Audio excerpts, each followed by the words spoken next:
حضور صلی اللہ علیہ وسلم کو کیا چیز پسند تھی؟ آپ کو پسند تھا کہ میری امت مجھ پر درود پڑھے اور میرا رب مجھ پر رحمتوں کا نزول کرے۔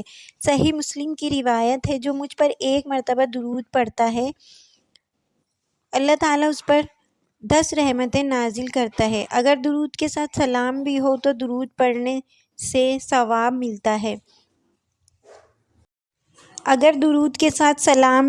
درود پڑھنے سے ثواب ملتا ہے اور سلام پڑھنے سے جواب ملتا ہے۔ حضور پاک صلی اللہ علیہ وسلم نے فرمایا، کثرت سے مجھ پر درود پڑھو۔ ارشاد فرمایا، اے ایمان والو، کثرت سے مجھ پر درود پڑھو۔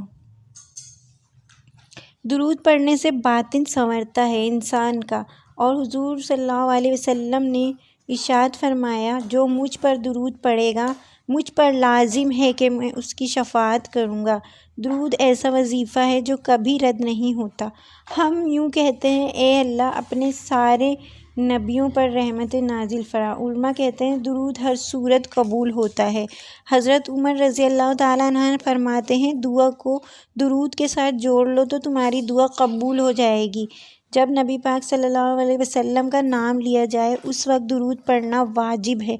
درود وہ بابرکت وظیفہ ہے جو جتنی بار پڑھو اس عمل کی برکتیں اور ثواب اتنا ہی ہے۔ حضور پاک صلی اللہ علیہ وسلم نے ارشاد فرمایا، میرے اوپر کثرت سے درود پڑھا کرو۔ حضرت انس بن مالک سے مروی ہے، حضور صلی اللہ علیہ وسلم نے فرمایا، جس شخص کے سامنے میرا ذکر ہو اسے چاہیے کہ مجھ پر درود پڑھے۔